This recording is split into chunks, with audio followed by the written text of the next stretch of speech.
What is going on, everybody? It's KB. Before the episode starts, make sure you go check out StreamerSZN's brand new theme music. That's right. We have full-time, brand new theme music thanks to the newest homie and newest member of the music side of Underground Sports Philadelphia homies. That is Mobley. Stay Volk. His new single is out now. It is linked in the description on YouTube, and you'll be hearing it on audio until we can figure out if we can play it on video on StreamerSZN episodes from here on out. That's our new theme music. Stay Volk. Go download it now wherever you get your music, and go check out the music video on YouTube. But now, let's get into the episode of StreamerSZN. Philadelphia, baby, you're gonna love it. Best sports fans in the world. Actually, the worst, but that's what makes them the best. I've got the cash money. Yeah. Yeah, mama.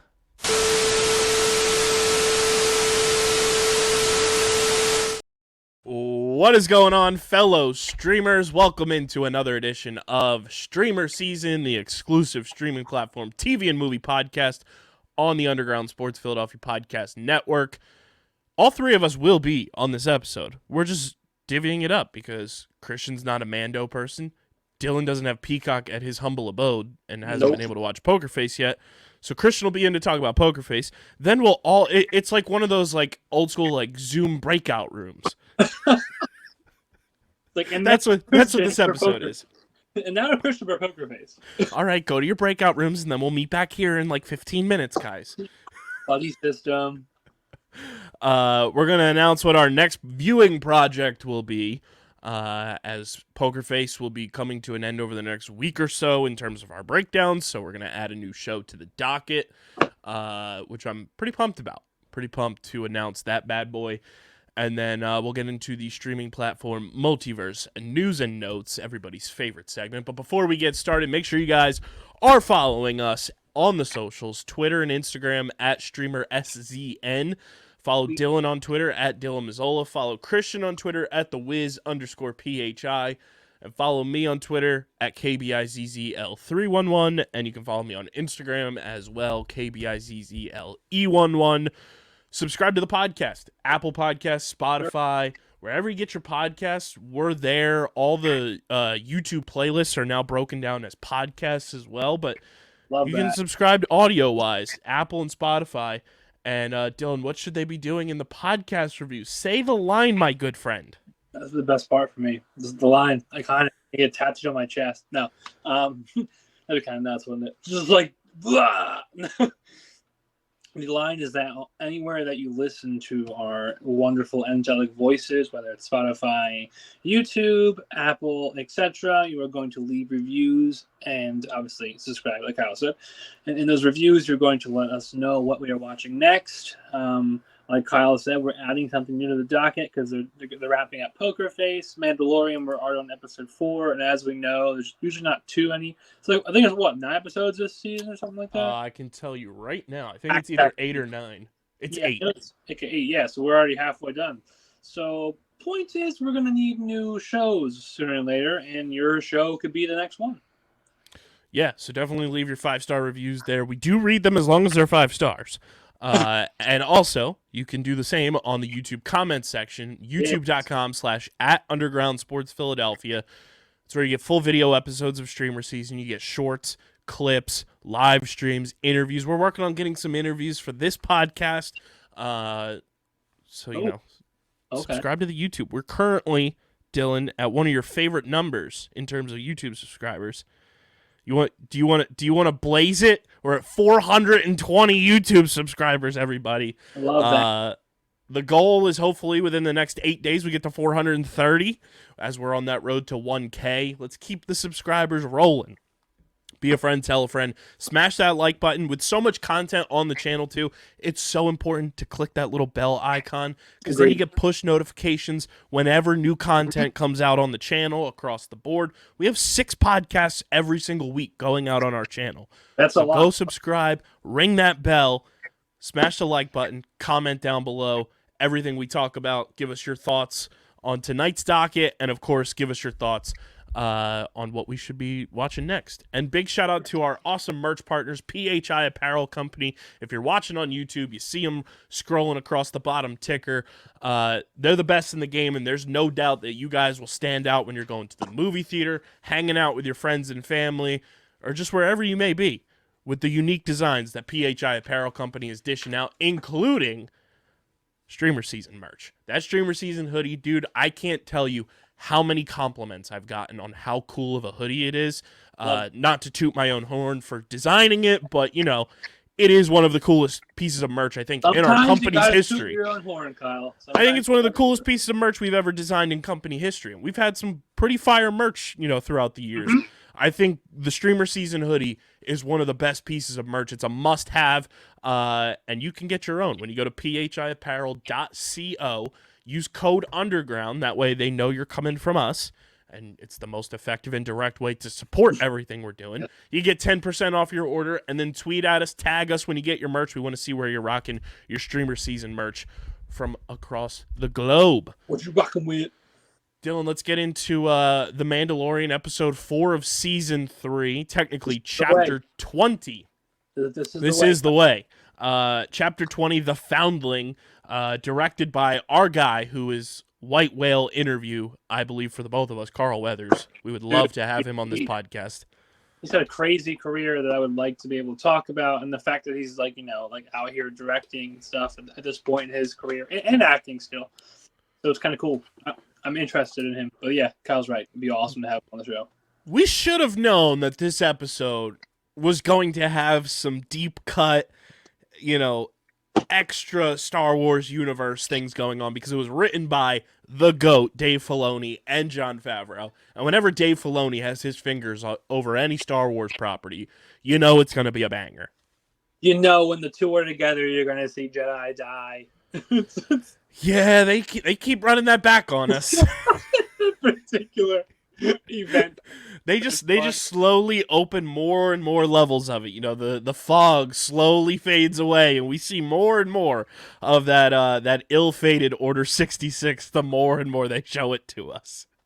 Yeah, they like showing us people dying in those holes. But all in all, I do like what they did with that aspect. I mean, because we've all been wondering, like, we know Grogu's older, so we knew we had to get out of the temples. So I'm happy they explored that. And you're right, it was interesting to do kind of like more than one storytelling in this one. So yeah, it's pretty good. They once again packed so much into a small time window. Yeah, it was really tiny. This like what, 30 minutes runtime? The official runtime was 26 minutes. Damn. And they packed a metric back-to-ton of content into this episode. They filled an entire back-to-tank with content. Christian is sitting in the waiting room right now. I'm going to do the very on-brand thing. Christian, can you hit us with a spoiler warning? Ladies and gentlemen, this is your father, and this is a spoiler warning. Please, Luke, go and pause this episode and watch this week's episode of Mandalorian, or face my wrath. Then, come back and listen to the episode. This has been your spoiler warning. Electric. That was electric. Amazing. So yeah, let's get into it. The Foundling, Chapter 20 of The Mandalorian. We get Mando introducing Grogu to Mandalorian combat training, and they've got like Star Wars paintball guns. That's what I thought too. I'm gonna blast him. I'm gonna wreck him. I'm gonna fire him my laser. I got him. Grogu wins a training match, but his opponent, Ragnar Vizsla, who we saw in episode 1, who is the kid Mandalorian that is also in real life Jimmy Kimmel's nephew, who there's still think there's more about that kid. I think he's going to come into play more than just this episode too, because in episode 1, when Dylan, when you weren't here, we talked about it, Keith and I did, when he was saying the creed in episode 1, he never said, "I'll never take my helmet off," because that giant alligator monster thing came to the surface and started attacking everybody before he could say it. That's true. And he's had to been saved several times now. So he could have one of those arcs where he like turns bad or goes like super edgy, kind of like in that middle ground because, you know, like I've been saved too many times, I can do it myself kind of thing. You know what I mean? And you know who he's been saved by every time? The Mandalorian who's taken his helmet off. Din Djarin. That's very on the nose. Literally. So then we have his opponent, Ragnar Vizsla, being captured by a large Shriek Hawk. And I don't know about you, Dylan. As soon as I saw that thing flying, the Game of Thrones theme song started playing in my head. Game of Thrones, that, and I instantly thought of like a pterodactyl, like... Yeah. I was like, they got dinosaurs up in here. I was like, oh, this is Star Wars meets House of the Dragon. And I just was like, where's Matt Smith? I was waiting for a certain song in like Jurassic Park. I was waiting for the hybrid of all three. I was like, oh, we're back. I was like, where is the king, and where is Chris Pratt? The chorus. Burn him. Bo-Katan gathers a hunting party, which includes Mando and Paz Vizsla, and leads them to the Shriek Hawk's nest. And Vizsla, over eagerness to save his kid, disrupts Bo-Katan's plan to lead to a difficult aerial rescue in which Bo-Katan and Mando rescue the boy unharmed, killing the Shriek Hawk by causing it to fall into the water below and get eaten by a dinosaur turtle, alligator, sea monster thingy. I do have to bring this up, and Tommy Bechtold from New Rockstars also brought this up on the Wookiee Leaks podcast that they do every week. Bring it up. I know you'll appreciate this too. I love that they showed the malfunctioning of the jetpacks. Yeah. Because everything you typically watch that involves jetpacks, everything goes by seamlessly and they're able to get through the job no problem whatsoever. The fact that they ran out of fuel was such, like, that's just Jon Favreau, that's Dave Filoni. Great job by them. Small, minor detail, but it's a big one. It's a big one, and it makes sense because, like, jetpacks aren't that big. And like Kyle said, in every iteration, like, people are just flying around doing their thing. And you're like, I don't think so, but... You're not Jimmy Neutron, pal. Yeah. Just have unlimited fuel, good sir. But I loved that detail of like, oh, one guy ran out of fuel, and then the big dogs ran out of fuel, and then it was like Bo-Katan had to come save the day in her giant ship. Yeah, you notice it's a theme this season, her saving the day. She literally saved... Very interesting. Saved Din like 2 times the other episode. Or 3 times, whatever it was. So the hunting party collects its chicks to be raised, and Bo-Katan earns the clan's respect. As the armor replaces Bo-Katan's pauldron, lost in the scuffle with the Shriek Hawk, Bo-Katan reveals her encounter with the Mythosaur, but the armorer meets her account with indifferent disbelief. I couldn't stop laughing when those baby Shriek Hawks were getting off of the ship. I was like, how did they fit in there? How do they fit, and how do they not like eat someone and translate? It was like a fucking clown car. So I guess people are going to ride those at some point. There's also 3 of them, and it's kind of like Game of Thrones-y. There's 3 people that are in charge, kind of.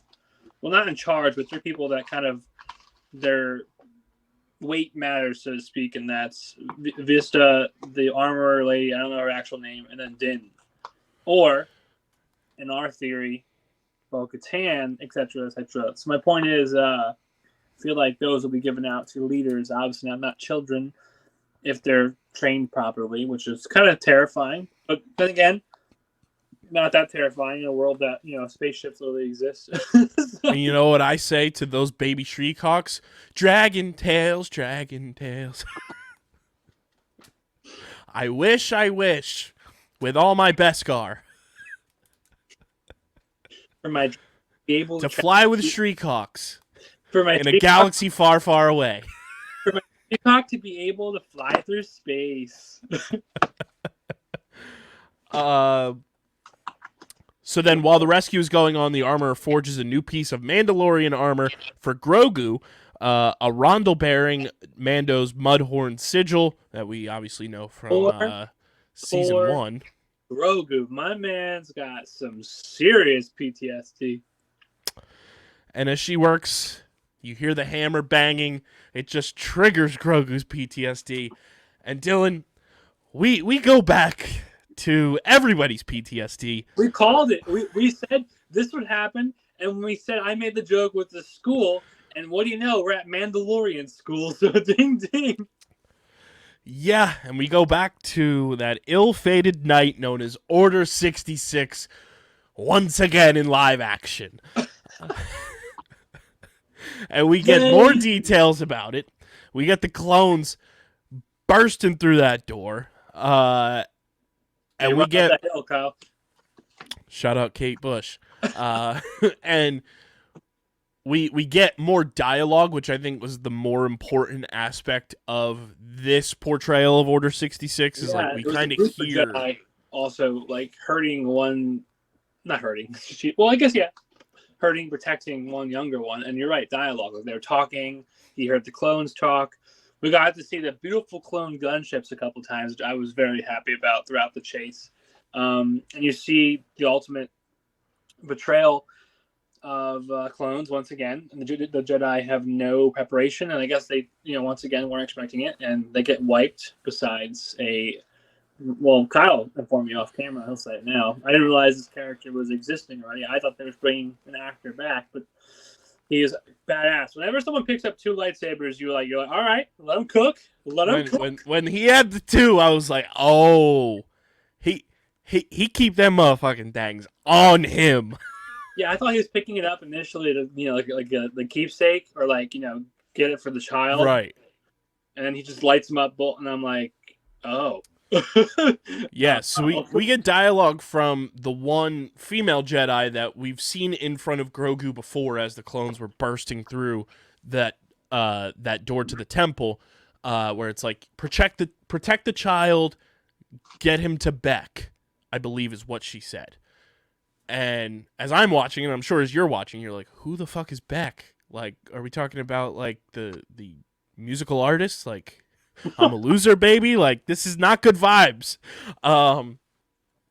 But Grogu gets kicked into the elevator. Seems like female Jedi's going to be able to go. She gets blasted by a clone.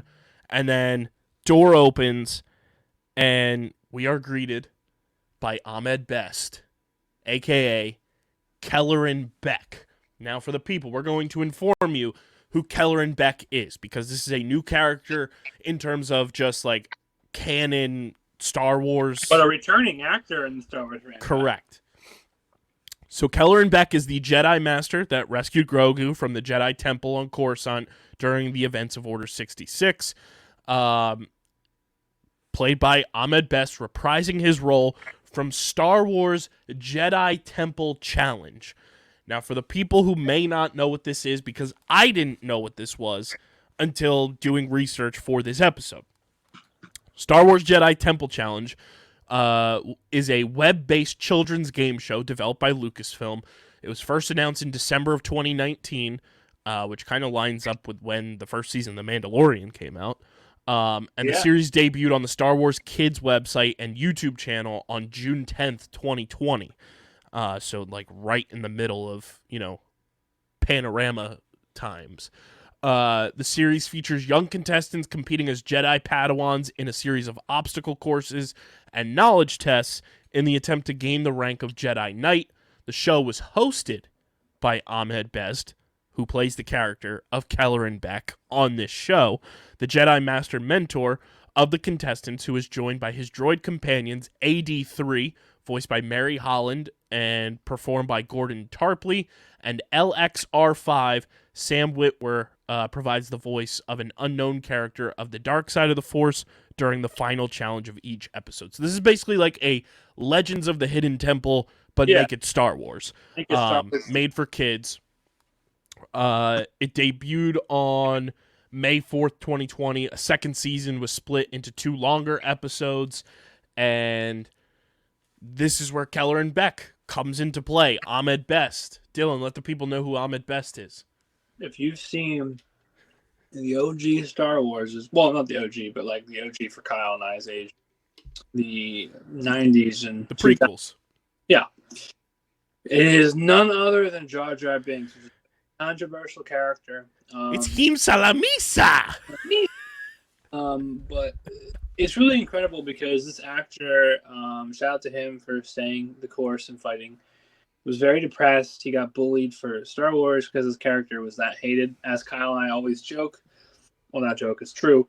Star Wars fans, as great as they can be, they are also very toxic. If you're a Star Wars fan, you know that the community is crazy. Unfortunately, a lot of the actors hated Christensen himself. And even now, they Portman a little bit.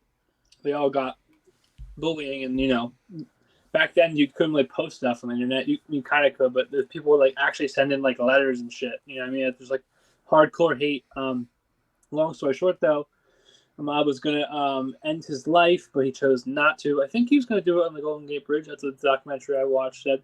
They didn't, and he's slowly been popping up in things here and there since. So it's just kind of cool to give him like his return. And I feel like Hollywood and showbiz right now is about giving actors a second chance, slowly and surely. We saw it at the Oscars with two amazing individuals winning awards. And then we're now seeing it even on a smaller scale, like a character like this being able to, or an actor, come back as another character that holds some more weight. You know, like he saved Grogu. That's a pretty important person off the riff. And you want to know something even wilder, Dylan? What's that? Our boy Ahmed Best did some voice acting in a video game of note to this show. Last of Us? He was his role was additional voices in The Last of Us Part 2. There you go. That's good though. So he's doing other things. So this was like a deep cut of a character in the Star Wars universe to be brought into full-blown major canon, which is so up Dave Filoni's alley. There were lots of people asking Ahmed Best, like, is Keller and Beck going to make a return? Like, is this, you know, is your character going to be reprised? Blah, blah, blah. He's like, I haven't heard anything, but I still have a lot of storytelling to do with this character, so I'd love to.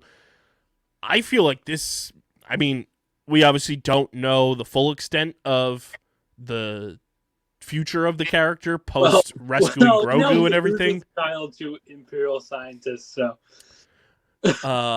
So I'm sure we're going to find out more about what happens to Keller and Beck, but like, I would love to have more of him. I mean, a Jedi that, like we said, has 2 lightsabers, like that's big time stuff right there. He was a badass, man. Like, what a badass character. Was like no fear, was just traveling through Coruscant, getting chased down by legions of clones. Yeah. And pilot, speeder, his ship, he escapes. That's, first of all, as we know, not many of them escape, so that already ranks him above a bunch. And then, actually, I just fact-checked. I don't know why I was doubting it. Obviously, he's a Jedi Master because the Knights and the Padawan weren't able to do anything, as we saw. Those are all the ones, unfortunately, when the clones attacked, they just kind of got folded immediately. It was the higher council people that were able to put up a fight like he did. And that's exactly what he did to save Grogu. I want to know, like, if they saved Grogu because he's the legitimate love child of Yaddle, and Yoda, and it's so important to get him out of there, or because he's like a young Jedi. I don't know. We'll find out. I think part of it has to do with one of the things that you hate from the prequels with the M count. That plays into like all the cloning and everything we're gonna see. Because I think, you know, we touched on this a little bit last week with last week's like curveball episode. I think what the Mandalorian and like the Mandoverse is going to try to do is not only extend everything that happened in Clone Wars and Rebels and like give us more fill in the gray area type stuff. I also think Dave Filoni and Jon Favreau are like on a mission to like right the wrongs of the sequels. I can see that. And like connect all the dots kind of thing. Yeah, where like the sequels were so like splattered and like there was so much like just weird shit that got thrown into those that didn't really like connect properly. I feel like they are trying to like be the connectors to make all of the sequel content make more sense. That's a good point. The sequels are doomed from they were doomed before I even saw them, because remember before they came out, I was reading about how they were like trying to change directors, and certain people were backing out, and people like they were changing the staff, and I was like, oh, that's not a good sign. Which like I think the we've already kind of started to see them start to fix some of the stuff, and like we know that it's kind of heading that way too, with like, you know, we're going to start seeing the First Order sooner rather than later because of the time period we're in right now with the Mandalorian. And I think the you know, we saw the Snoke clones in season 2, and like the misshapen ones that didn't fully get there.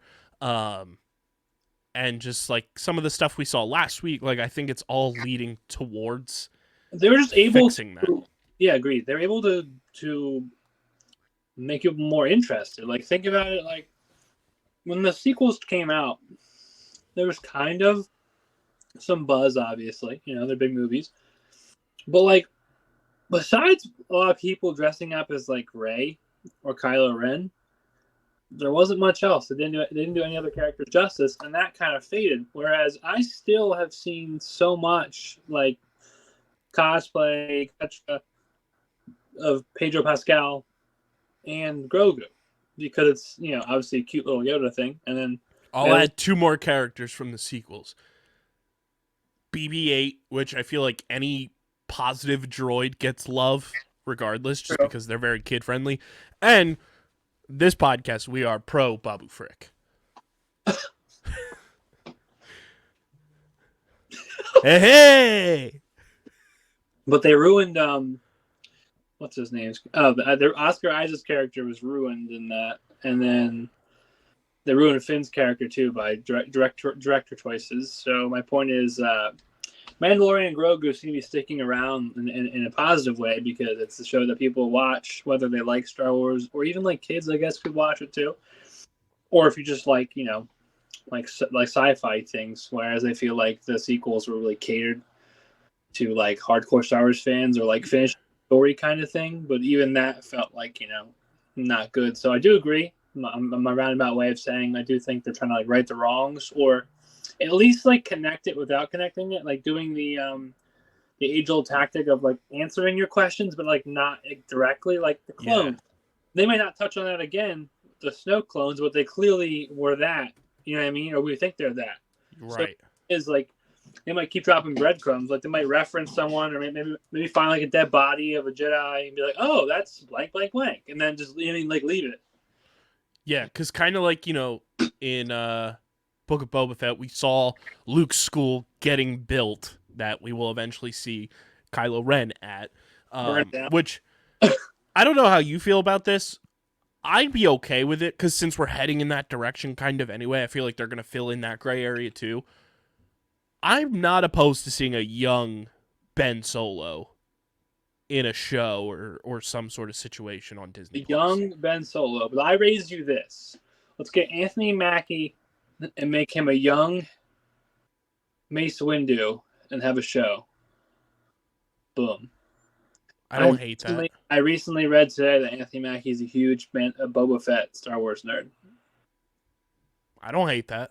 So when they did the show, you know how I love Anthony Mackie. When they did the show, he joked. He said it's the only time he contacted his agent, and he was like, "Can you get me like an interview?" I don't hate. Plus, he's got connections with Favreau from Marvel. They do kind of look a little bit alike, I think. And I can see that. They have acted together before, obviously. So I wouldn't hate that. I know. I just thought of that today with the documentary or the TikTok I watched with him. But yeah, I feel like we're heading in that direction of filling in that gray area, and then obviously with the branch off, once Ahsoka comes around, we're gonna get more from the Rebel stuff, and hopefully finally meet Ezra and Thrawn and all that good stuff.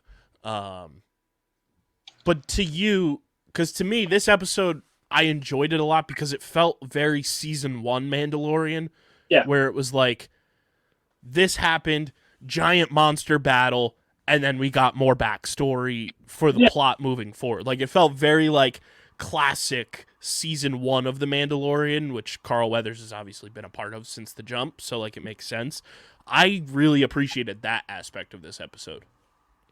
Agreed. It was easy to watch. You got action, you got some storytelling. The only, I guess, drawback was it's kind of short, but at the same time, you also alluded to the fact that it felt like it was longer, or they put so much in it in the small runtime. So we really can't complain. It was a solid episode, start to finish. I just get a little part of me, like, I don't know why, I get like, not cheesed up, but like, I giggle at the Mandalorian school.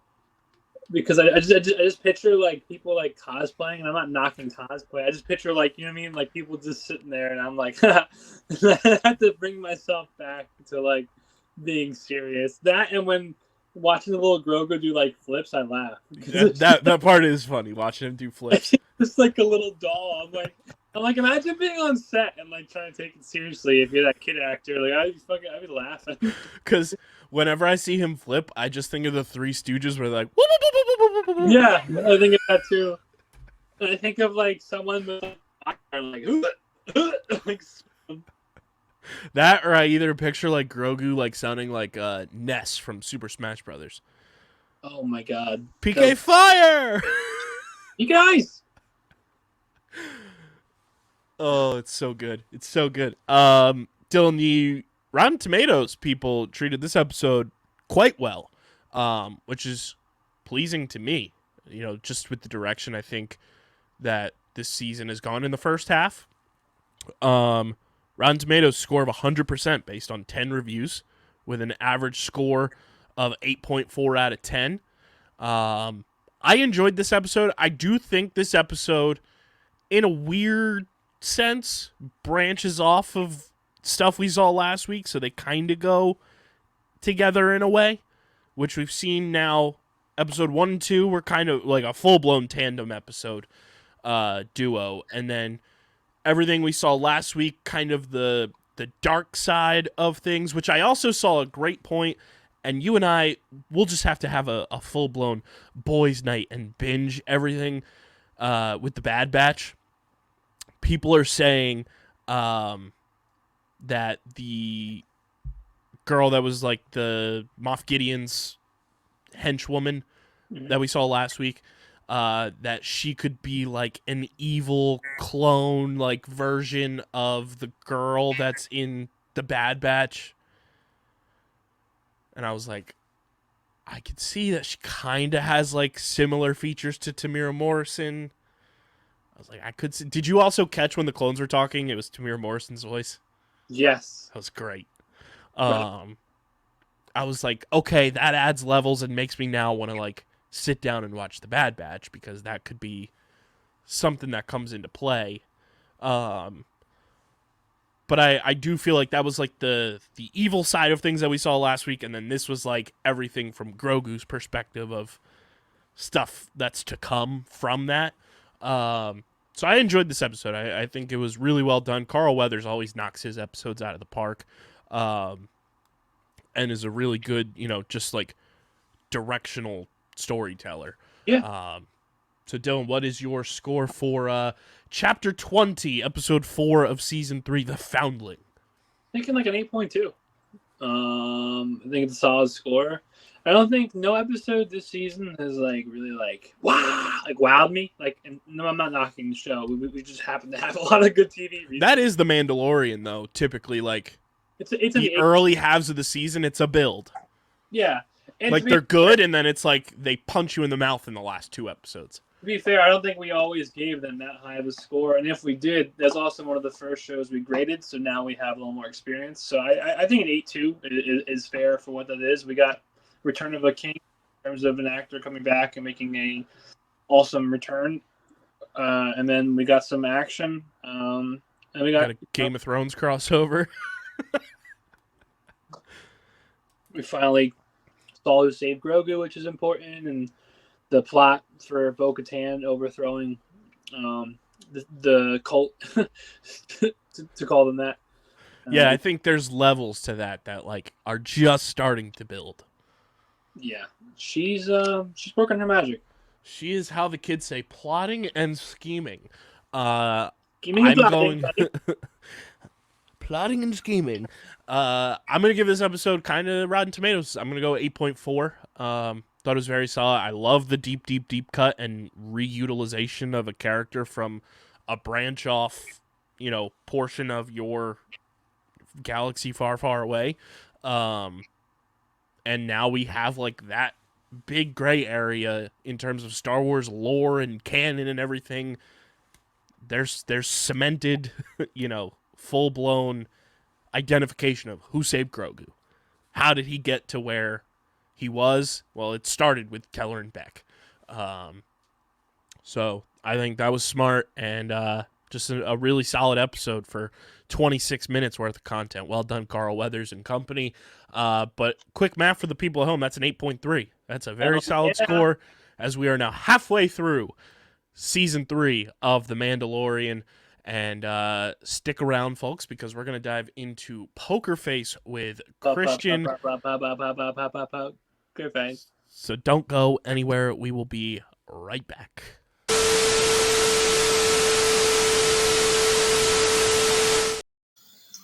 All right, everybody, we are back. It is Poker Face episode 7 with yours truly and the boy, Christian, in for Poker Face.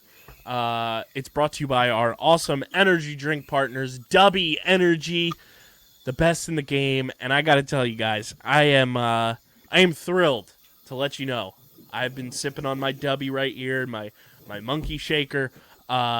We got the Big Energy Tears flavor here at the studio. And my oh my, is it delicious. It tastes, the blue raspberry Big Energy Tear, it tastes like the blue portion of the bomb pops that you would have on the 4th of July. It is unbelievable.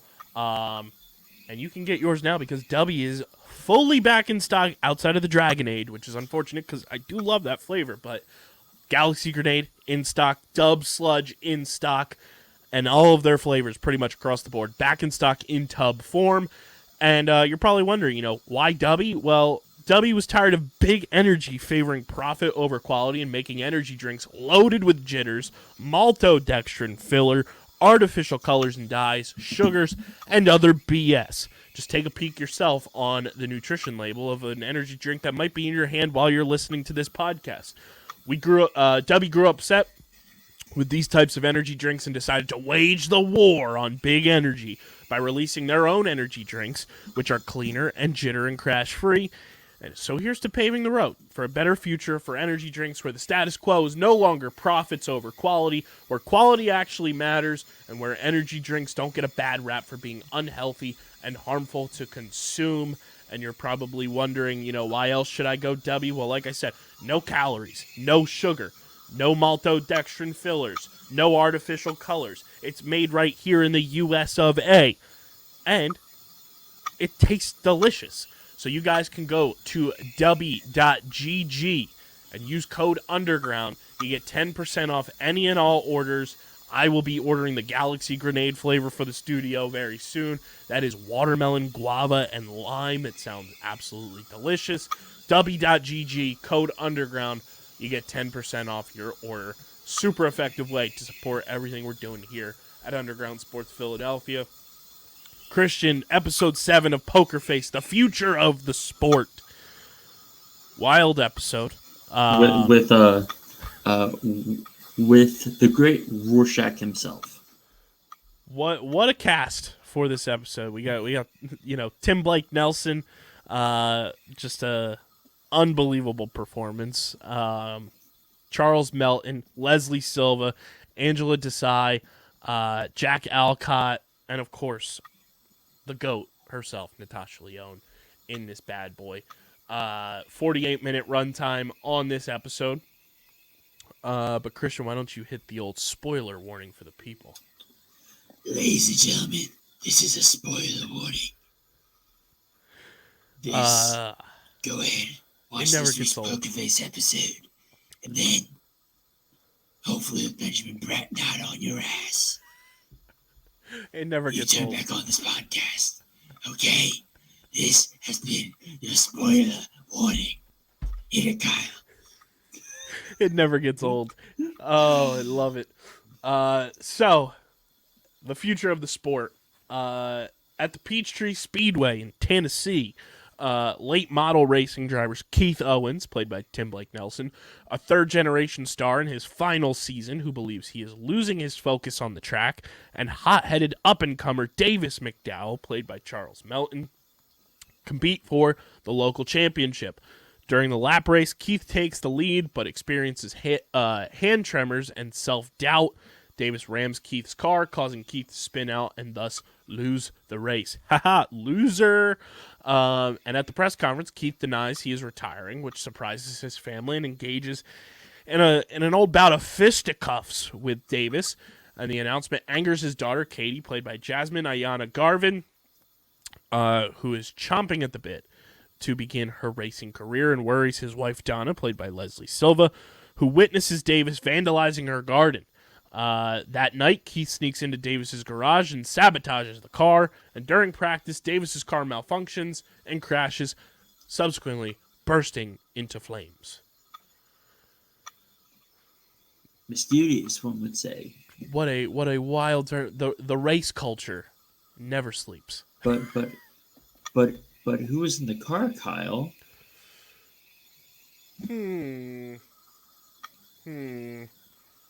Interesting.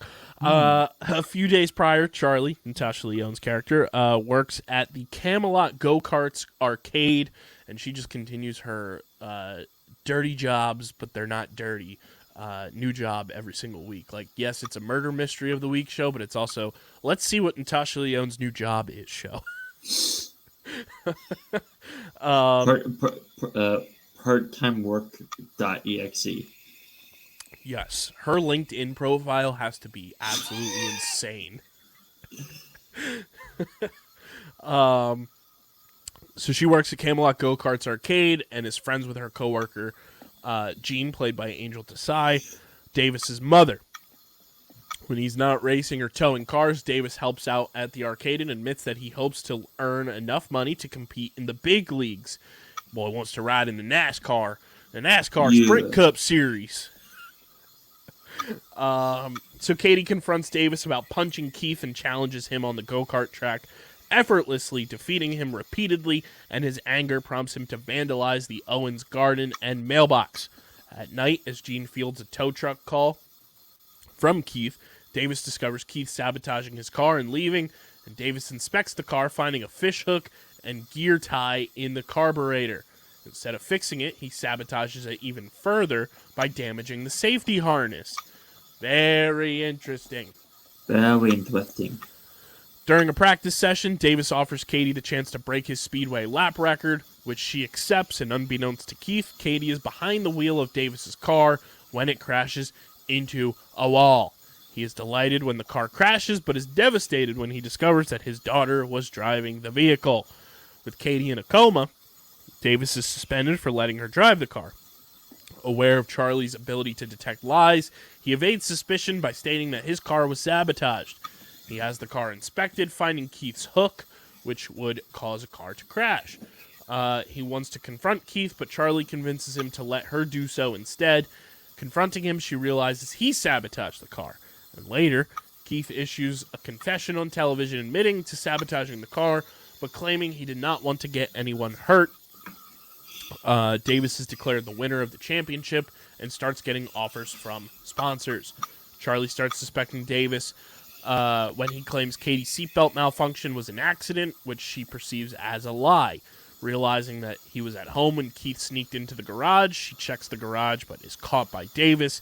She raises her suspicions, and when he refuses to answer, she realizes he was responsible for Katie's crash. It was him all along. Charlie warns Davis against losing his flow the way Keith has, and she avoids death when Jean shows up and forces Davis to let her go. Davis attempts to chase her in his tow truck, but fails to catch her. And the next day, backed by his new sponsor, Lucas Oil, not a sponsor of this podcast, Davis prepares to compete before Charlie surprises him. and she knows he was not planning on using the car as he did not have his grandfather's photo on the dashboard, and also talked to Katie, who emerged lucid from her coma and is expected to fully recover and make her debut soon competing against Davis. Charlie walks away while the race is about to begin. Davis notices his hand trembling, similar to Keith at the beginning of the episode, and we cut to the credits. Boom, boom. I think this episode was way better executed and plotted out than last week's, for sure. Yes, but it still has a little bit of the issue to me where it feels too short, and it left me wanting more. And the ending didn't feel totally satisfying, though it was good. It was better than the last week. Yeah. It was definitely, I think, a better executed plot. And it didn't feel as clunky to get through. Yeah. But yeah, I agree on your part where it did feel kind of open-ended and not finished in some aspects, but overall I think it was a pretty solid episode for Poker Face, and the critical reception here. The future of the sport received extremely positive reviews from critics. Solani Gajar, who we bring her up every week, we should try to get her on the podcast, of the AV Club, gave the episode an A- grade and wrote that the mystery this week is top-notch as Poker Face subverts its format yet again. It's not a simpler case like early episodes, while the deaths of Natalie, Damien, or George, where the killer is revealed in the opening act, which I did enjoy that part of this week's episode, where it kind of took you through the entire episode to find out who the killer was. Yes, we still know who did it, but there are plenty of twists along the way for Charlie to discover and for us to engage with. I did really like that aspect of it all. So that was fun and a new twist for Poker Face. But Christian, your overall thoughts, and then I'll let you have the floor to give your score. It was a solid episode, better than last week, but having seen the whole series, there's some pretty good episodes to come in these last few. Very excited for it. So what would you give your score for episode 7? I think I gave last week, a 7? I think so. So let's say 7.4. Yeah, I think I'm going to give this one a 7.8. Pretty solid. It got the job done, added some new twists and new aspects of the show, which is fun, especially for this late in a season. So the quick math at home, that's a 7.6 out of 10 for Poker Face episode 7, and very excited as we rattle it down. It means we're on the horizon of a new project, so we'll be right back with a triple box for the people, which hopefully Dylan will be back, and we're going to reveal our next project, so don't go anywhere. If you let me tease it.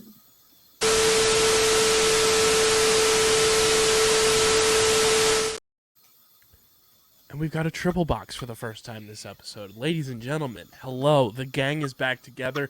It's brought to you by our incredible partners over at Tomahawk Shades, the best small batch eyewear in the game. You guys should be protecting your eyes no matter if you're inside or outside. The sun is out longer now. Summer's right around the corner. Protect your eyeballs when you're outside with the best sunglasses in the game from Tomahawk Shades at a fraction of the price of those big fancy sunglass dealers that are trying to bend you over and make you spend $4 billion for a pair of sunglasses. Tomahawk Shades is providing even better quality for a fraction of that price, and they're also delivering Blue Light Plus glasses to protect your eyes when you're watching your favorite shows and movies when you're indoors. Plus, they have prescription lenses now. Who doesn't want prescription lenses with the most comfortable eyewear in the game from Tomahawk Shades? You guys can go to tomahawkshades.com, use promo code USP at checkout, and you get 25% off your order. That is no joke. That is a massive discount. Tomahawkshades.com, code USP for 25% off at checkout. They've been rocking with us now since 2020. They've been one of our longest running partners.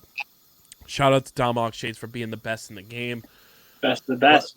Ladies and gentlemen, as Poker Face is winding down in terms of our breakdowns, we are halfway through The Mandalorian, Season 3. We need new shows. We need a new shows. And this one comes from the Me. Wiz Man himself And now, has the suggestion. Here's the thing. I tried to convince Kyle that we should do Succession, but he doesn't have enough time on his hands to catch up, unfortunately. I would try and force him to stay on brand and do the Boys, but That one's also not out of the question. That is something that I've been like wanting to watch. I just haven't gotten around to it. but I think we'll hold that until we get a date on when season whatever comes out next, Correct. And then we can plan accordingly there. But no. Instead, we're doing our very favorite mustached coach Oh, hell from yeah. the middle of nowhere who goes from coaching football to coaching football. That's right, guys. We are heading to England, and we're gonna be talking about Ted Lasso. Oh my god, I'm so excited. Yeah. No, seriously. Ted Lasso is going to be the next program of viewing. I've got some catching up to do simply because I only recently found out I have Apple TV through my Fire Stick, no free ads. But Yeah, must be now that I nice. have the viewing Find ability, out of the one I watch, Zach Carbonero. I'm gonna get your call him Glenn to- out. I'm gonna get your dad, Glenn, to kick your ass. Put him on full blast. So yeah, Ted Lasso. I'll be catching up on seasons 1 and 2, and giving kind of like how Dylan and I did a rewatch of Daredevil, giving like season by season scores, and then we'll be diving headfirst into That was fun. season 3 as rewatch, soon as I'm all by the way. caught up. That was What? a fun time. What was? The Daredevil Rewatch rewatch was a Daredevil. fun time, which 'Cause I'm I- sure we will do with the other Netflix Marvel series as well. Which will be fun for Ted Lasso too, because I love watching a show and having someone like watching it like for the first time. Because randomly, whether it's 1 o'clock in the afternoon or 1 o'clock in the morning, you get a text in all caps like "He did what?" And I'm like, yes, he got to that part. Well, So, you know these shows like put an everlasting impression on me because shout out, I've been fans of them even before they went to Barstool, the Lights Camera Barstool guys. They put out a tweet, what's a TV intro that you just can't skip? Literally, I never skipped the Daredevil intro. That intro is a banger. literally, Kyle never skips Daredevil. The Daredevil intro is like certified banger. Like never skipped it through all 3 seasons. But yeah, Kyle, Ted Lasso is now on the docket. Kyle, are you ready to believe in rom-communism? We say rom-com? Rom-communism. Oh. What? You'll get the line when you watch the show. Rom-communism. Because Fair enough. Ted, so Ted is known for making all these, having all these weird sayings, lines, and referencing shit, and it's so much fun because he says this stuff, and because he's around so many British people, they're just like, huh? What? And my hope for once we finish season 3 is the finale episode is to have the Top Bins boys join us for a full-blown footy crossover event and some cross-promotion of podcasts on our network because it just makes sense. Because I know at least Dom watches it. I'm 99% sure Matt also watches it. So yeah, Ted Lasso will be on the docket. Hoping to grind through a bunch of season 1 and 2 this weekend, and then Hell yeah. we will be posting on the social medias when we're starting season 3 breakdowns. You might catch up to me in season 2 if Zach doesn't come back soon enough. Well, I have the Fire Stick, and you know where I live, pal.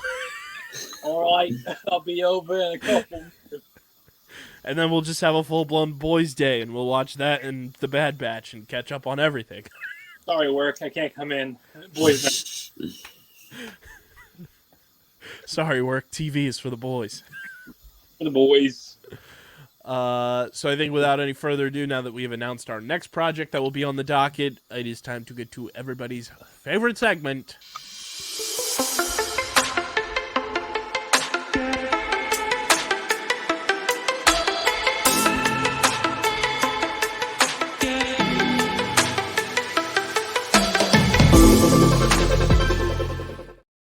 It is the streaming platform Multiverse News and Notes, brought to you by our amazing partners over at Kenwood Beer, Dylan's favorite beverage of choice to crack open when I love it. he's reading the news and notes from around the streaming platform Multiverse. You guys can go to kenwoodbeer.com, use that all new and improved Kenny tracker to see who's got Kenwood Beer on tap in the Philadelphia area. You can also get it at your local liquor store in Philadelphia. And if you're in the eastern Pennsylvania area, you can get it at your local Home Goods. So go to kenwoodbeer.com, check out everything they have to offer.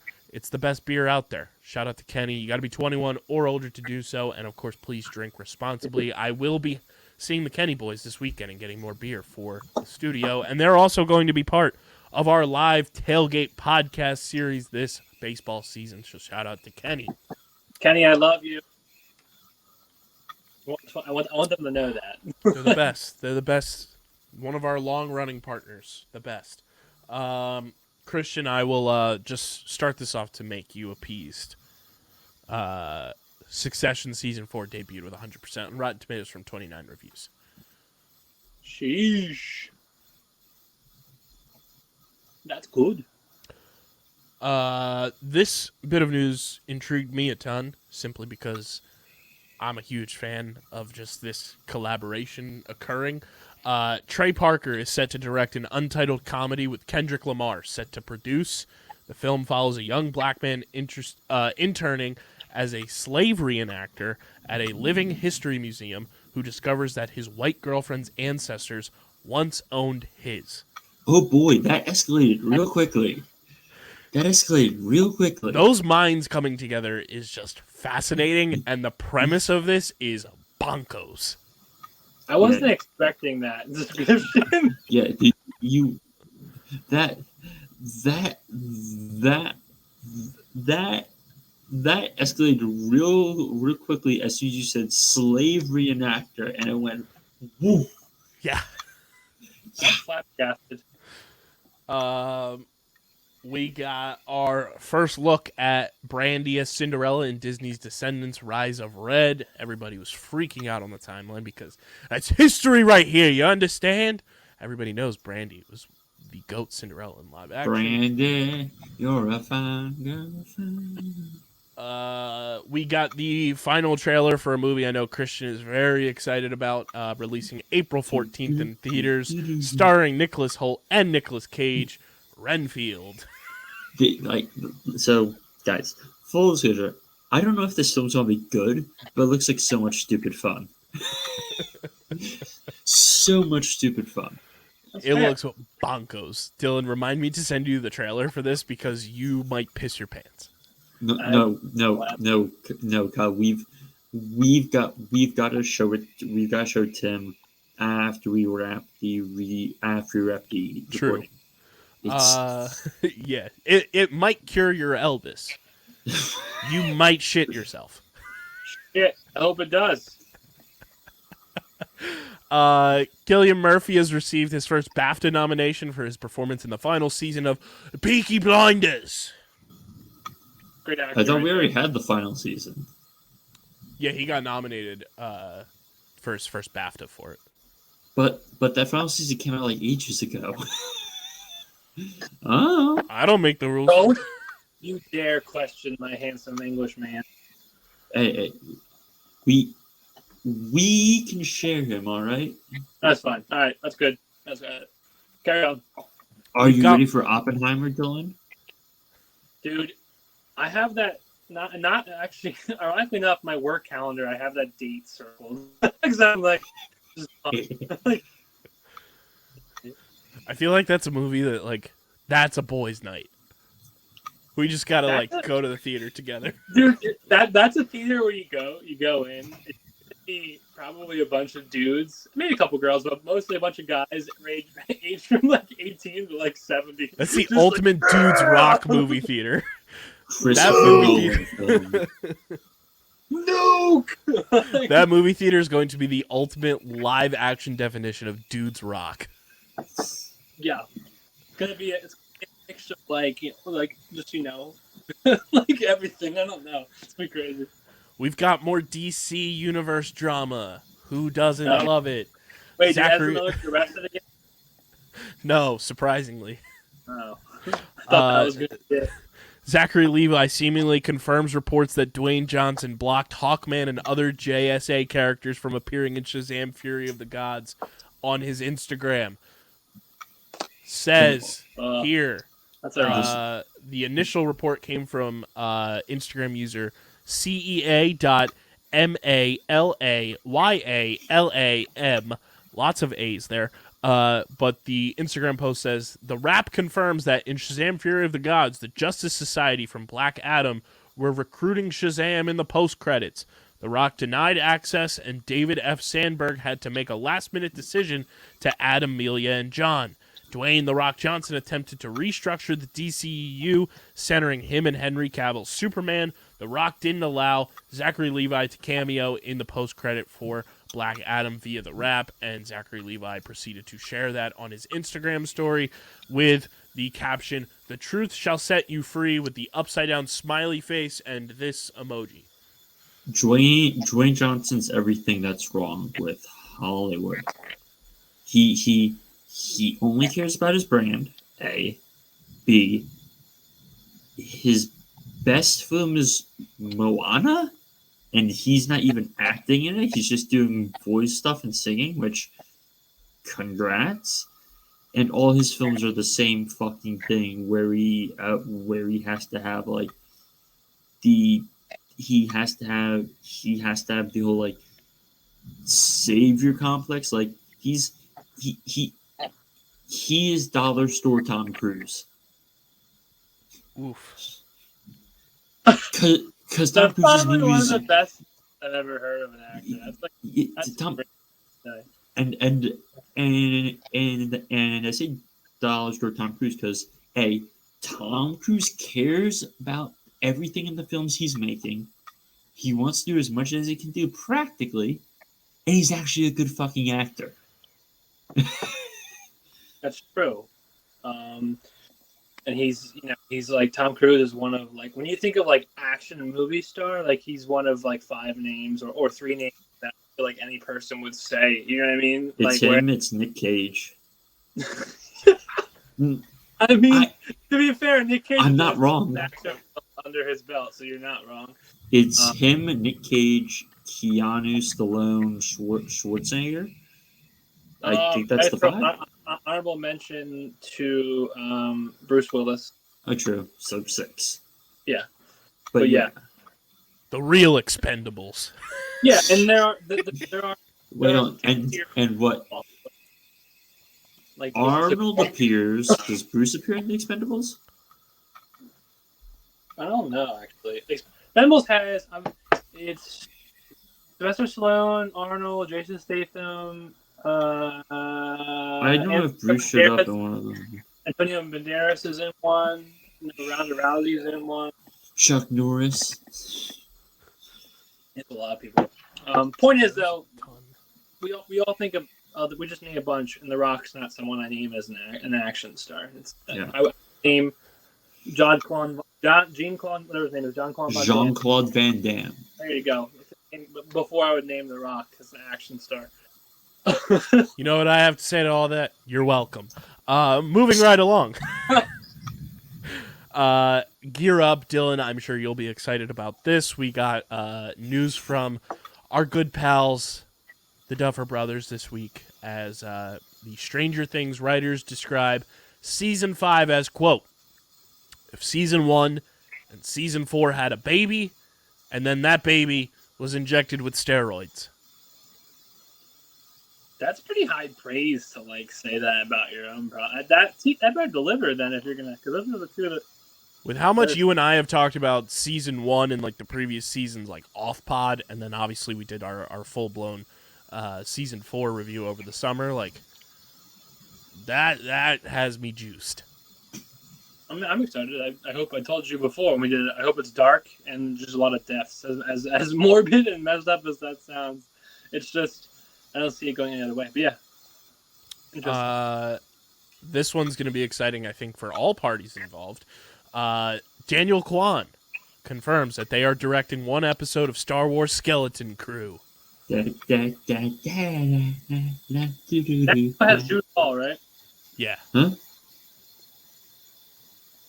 Quote, we love John, love Star Wars, love learning new tech, we love meeting new cast and crew, and we needed the days to keep our health care, so it was an easy yes. That last part's a joke. I know. But it's very funny.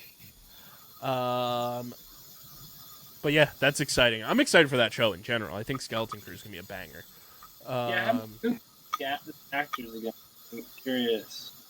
IMDb only has Jude Law. It's just only him. Kyle, quick non-streaming news. The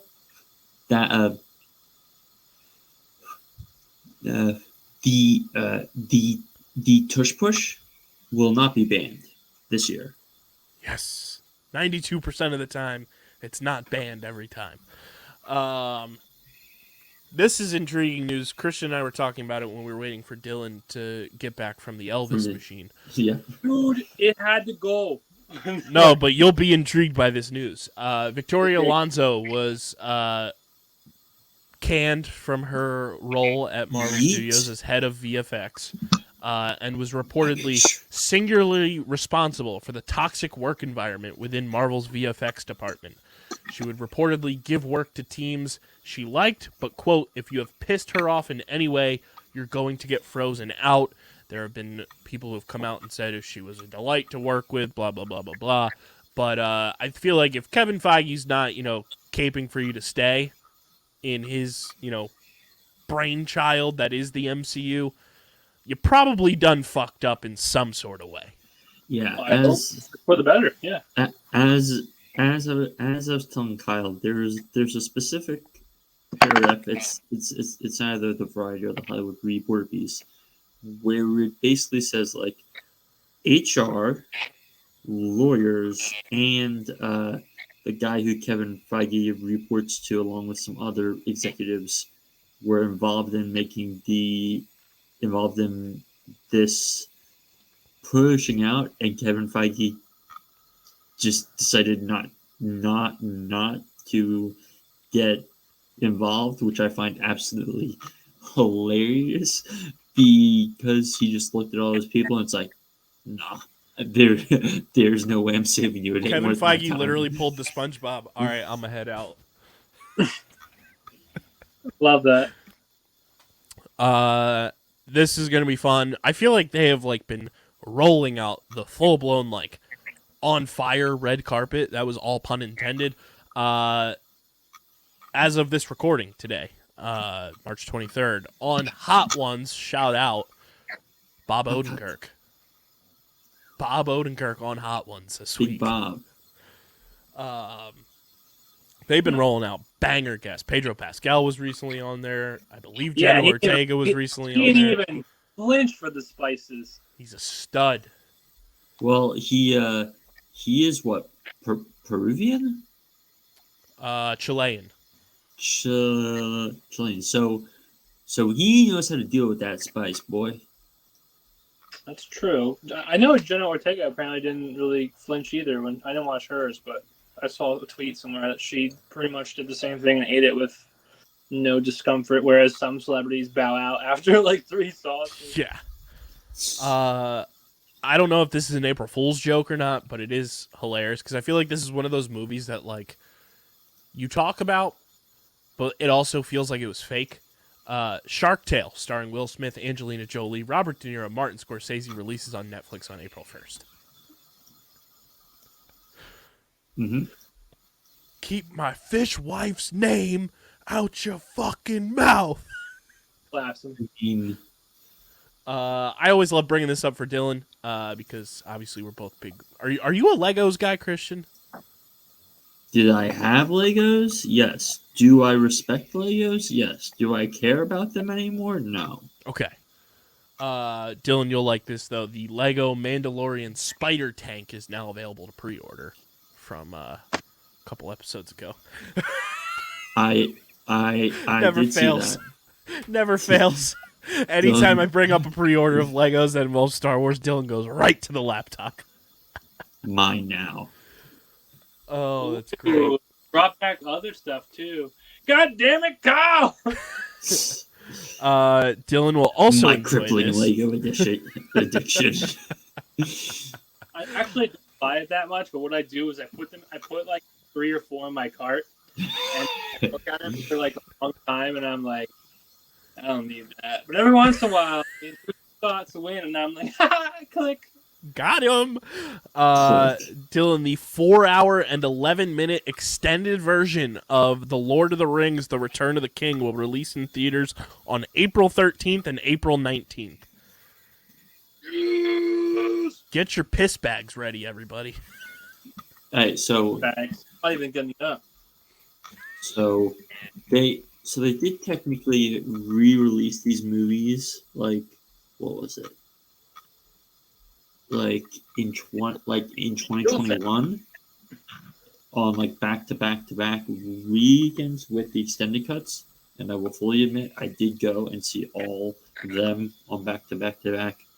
You psychopath, I love Thanks. I'm intrigued about this. It's definitely something Christian could give a shit less about. Dylan, I'm excited for your take. Filming has begun on the film Grand Theft Lotto, starring John Cena, Aquafina, Simu Liu, and Dolly De Leon. The film is set in a future where if you kill the winner of the grand lottery before sundown, you can legally claim their prize money. Dylan, the floor is yours. Your reaction. So it's Purge, but just with the lottery, I guess. essentially. I don't know, Kyle. I guess it's one of those things that I would watch if it's like on TV, but I don't know if I would go pay money to see it kind of vibe. If that makes sense. To The people. cast is intriguing for that kind of movie, though. Yeah. I'll watch it at some point. I'm just not going to go like see it in theaters. No offense to Grand Theft. Boys, saddle up. You got to get ready. This is one of your last opportunities because Brokeback Mountain is leaving Netflix on March 31st. I'll never quit you. No, what does he say? I quit you. I don't know. No. I think it's I can't quit you. Oh no, is it I wish I can quit you? Yes, yeah. Yeah. And to which I respond, jokes on you. I have it recorded in my DVR. Haha. It's a good movie though. I mean, Oh yeah, but gear up. I'm excited. I feel like these are ones we gotta go back into the vault and do reviews on. Sam Raimi's Spider-Man trilogy will be streaming on Netflix April 1st. Let's fucking go, boys. Let's ride. So a funny story pizza about time.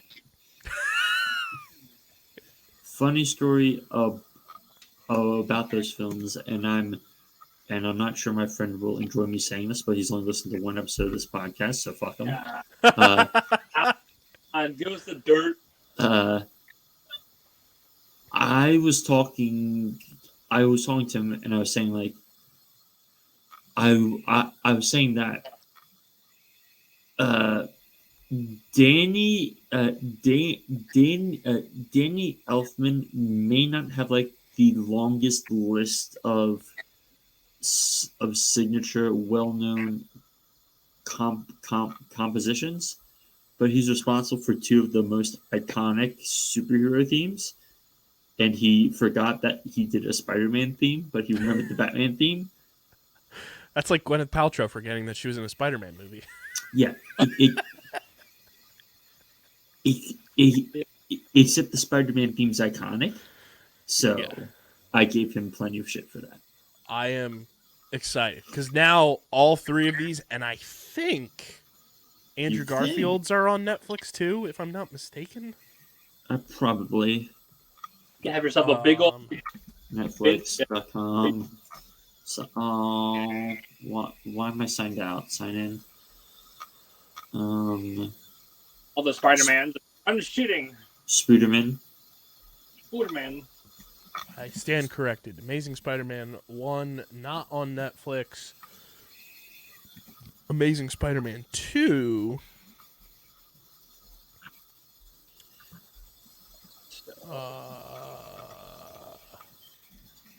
You put me in a downward spiral looking at those. Literally, no. Yeah, also not on Netflix.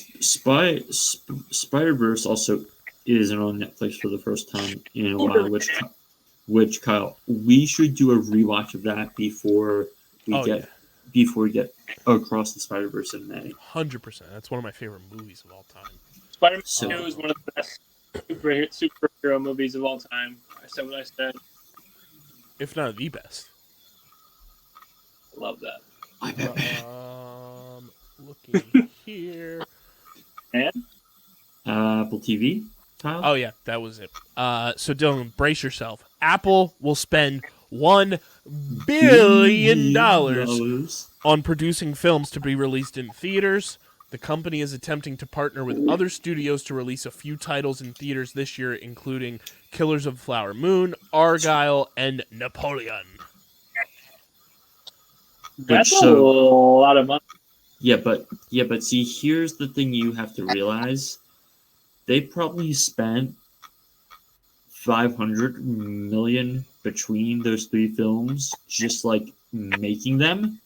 So realistically, you're talking about marketing 3 to 4 films for $500 million, of which they may not make all that money back, but it's more so about them establishing themselves in Hollywood, which I love this because after what happened with Glass Onion and how the theaters were like, this is making so much money, just like keep it here longer, and Netflix said no.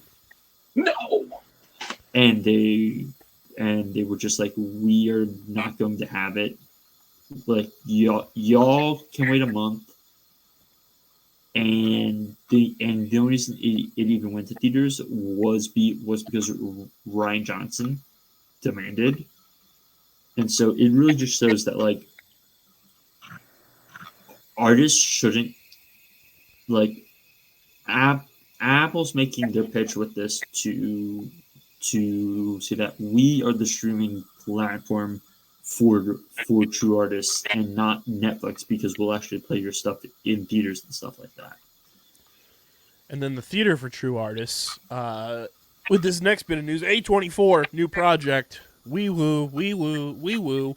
Rachel Ziegler, Mason Gooding, Jaden Martell, Julian Dennison, Tim Heidecker, and Alicia Silverstone will star in Kyle Mooney's Y2K for A24.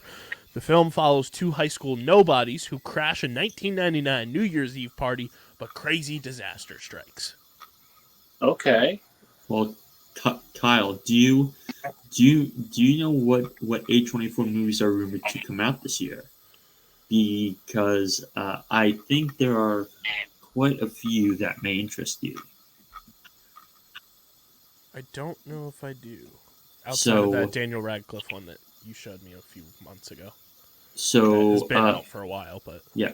So so at the end of April, there's a movie called Beau is Afraid, which stars Joaquin Phoenix, Jacuku Phoenix, and it's directed by Ari Aster, the guy who directed Hereditary and Midsommar.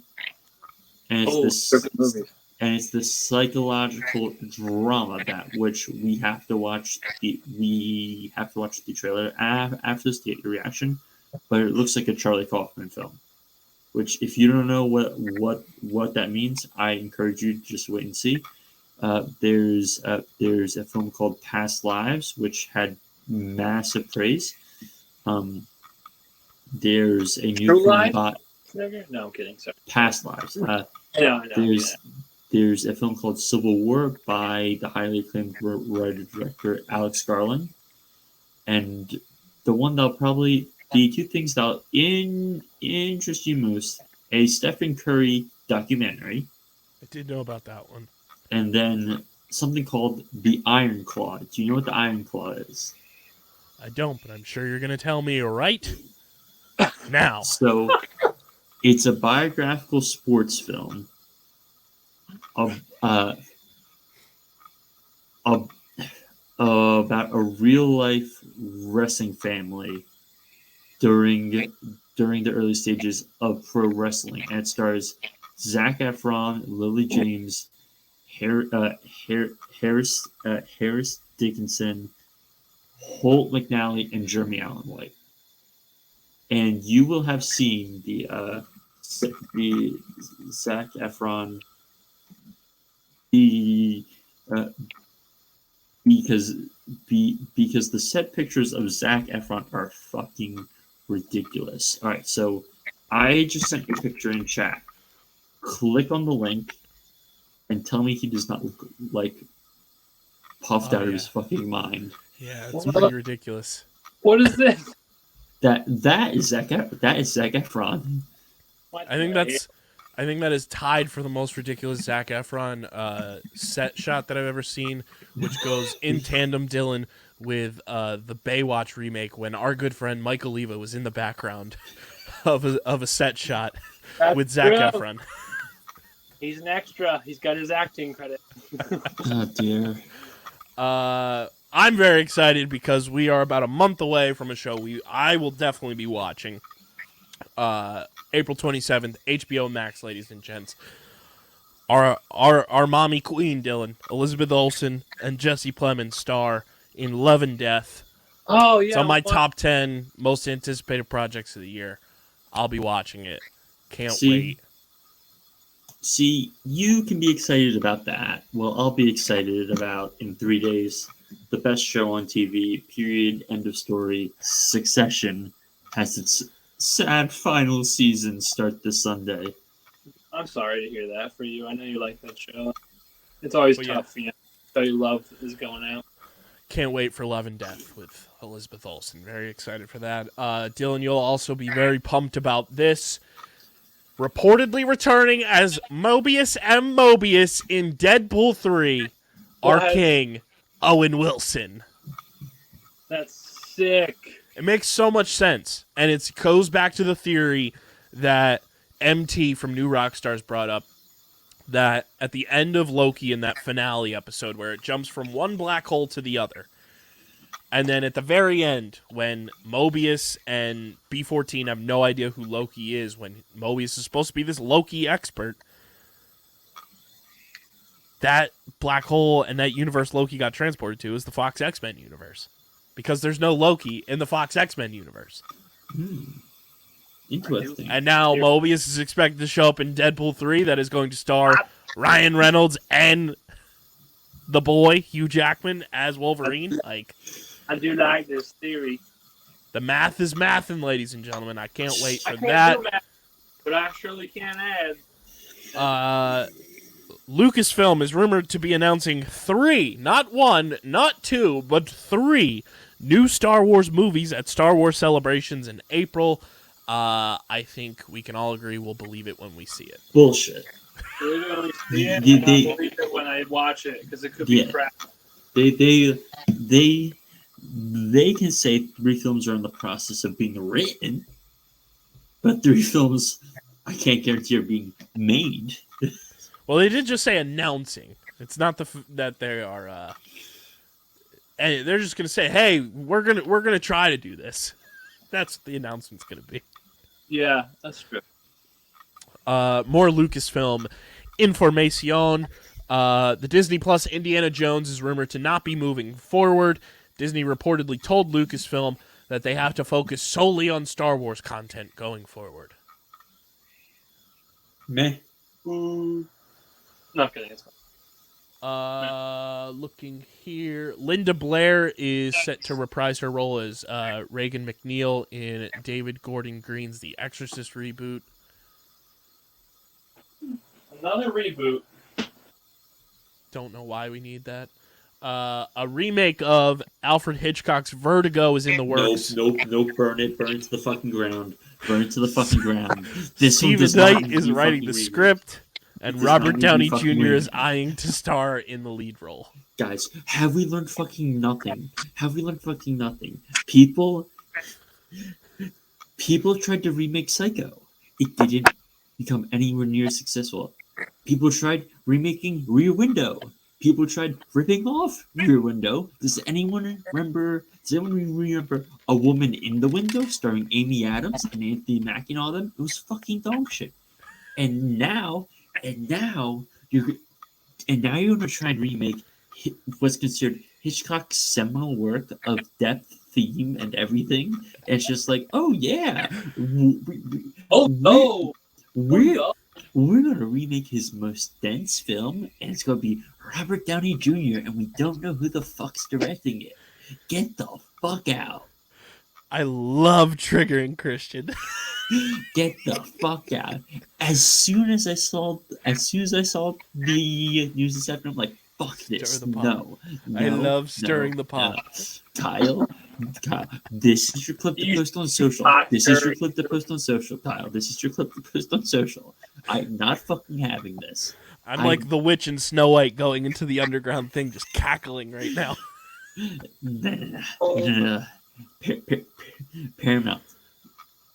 Maybe your original fucking ideas, you dumb fucks. Post it on social, Kyle. I love it.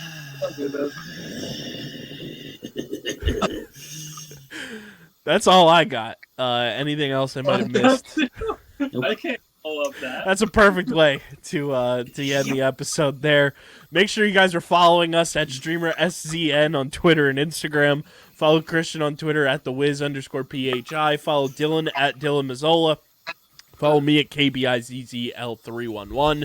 Subscribe to the podcast feed, Apple Podcasts, Spotify, or wherever you get your podcast. Leave a 5-star rating or review. And Dylan, say the line, my good friend. Any of the outlets that you are watching these beautiful mugs, you should be leaving in the reviews or the comments what we are to watch next. Those are almost open. We're in halfway. And how far Poker Face is done? Is that the season finale or is there more? We have 3 more episodes. Yeah, so there's 10 Poker Face episodes. Okay, yeah, so maybe basically 3 or 4 more weeks and we're out of both the shows. Yeah, so leave your recommendations there. Obviously, Ted Lasso starting in the next couple of weeks on the pod as well. So if you're a Ted Lasso fan, be a friend, tell a friend that we'll be talking Ted Lasso. And subscribe to the Underground Sports Philadelphia YouTube channel, youtube.com/@Underground Sports Philadelphia. We're currently at 420 subscribers. Let's get to 430 by the end of the month. And, oh, that was awesome. That was incredible. Let's get to 1K. So Dylan has to cosplay at Comic-Con. I have to watch season 1 of Game of Thrones. And we'll get Christian in the mix with something for the 1K celebration. But go subscribe, youtube.com/@Underground Sports Philadelphia. And get your merch, PHI Apparel Company, the best in the game. Get your StreamerSZN merch, phiapparel.co. Use code Underground for 10% off any order. Tag us when you get your merch. We want to see where you're rocking it from. And this has been another episode of StreamerSZN, the exclusive streaming platform, TV and movie podcast on the Underground Sports Philadelphia Podcast Network. For Christian, for Dylan, I'm KB. We're about to go to a galaxy far, far away, poke some faces, and just Play start soccer. believing. We're going to start believing. So till then, we're getting the heck up out of here. Peace. Peace.